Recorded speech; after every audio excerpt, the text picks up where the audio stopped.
በአማራ ብሔራዊ ክልላዊ መንግስት በሰሜን ሸዋ ዞን በሲያደብርና ዋዩ ወረዳ ከክልል ከዞን ከመጡ አመራሮች ጋር የወረዳው የሴት አደረጃጀቶች በሰላም በልማትና በመልካም አስተዳደር ጉዳይ ዙሪያ ውይይት አደረጉ። በምክትል ርዕሰ መስተዳድር ማዕረግ የአማራ ክልል የማህበራዊ ክላስተር አስተባባሪ ዶክተር ሙሉነሽ ደሴ እንዳሉት ሰላም የሁሉም ነገር መሰረታችን ነው። በሰላም እጦት ምክንያት እስከ አሁን ዘርፈ ብዙ ውስብስብ ችግሮችን አስተናግደናል። የችግሩም ተጠቂዎች ሴቶች ስንሆን ከዚህ ችግር ተምረን የሰላም የልማት አምባሳደር ሆነን በባለቤትነት ልንሰራ ይገባል ብለዋል።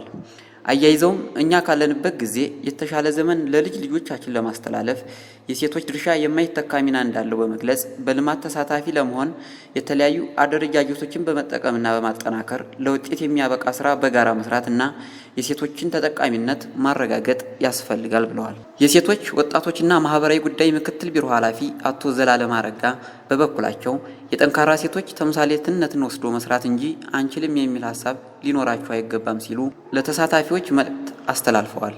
ሴቶች ማንኛውንም ተግባር መስራት ማከናወን እንደምትችሉ ማሳየት ይገባቸዋል ያሉት ኃላፊው አደረጃጀቶችን ተጠቅሞ መስራትና አንድነትን ማጠናከር፣ መረዳዳት እንዲሁም ለሰላም ቅድሚያ ሰጥቶ በመስራት ተጋላጭ የሆኑ የማህበረሰብ ክፍሎችን በጋራ መጠበቅ ይገባል ብለዋል።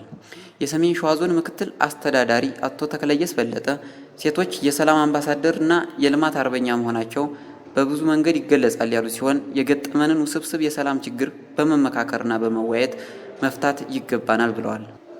የሰሜን ሸዋ ዞን ብልጽግና ፓርቲ ቅርንጫፍ ጽህፈት ቤት አደረጃጀት ዘርፍ ኃላፊ ወይዘሮ ሰዓዳ ኢብራሂም ሴቶች ይችላሉ፣ ለዚህም በርካታ ማሳያዎች አሉን፣ የመቻል አቅማችንን መጠቀም ይኖርብናል ያሉ ሲሆን ሰላምን የማስጠበቅ ኃላፊነታችን ትልቅ ነው ብለዋል። አያይዘውም በማህበራዊ በኢኮኖሚያዊና ፖለቲካዊ ዘርፎች ውስጥ የሴቶችን የተሳትፎ ድርሻ ወደ ላቀ ደረጃ በማሸጋገር ተጠቃሚ የሚሆኑበትን ስራ መስራት እንደሚያስፈልግ ገልጸዋል። በመጨረሻም የውይይቱ ተሳታፊዎች በሰላምና በልማት ስራ የሚጠበቅባቸውን ድርሻ ለመወጣት ዝግጁ መሆናቸውን ተናግረዋል።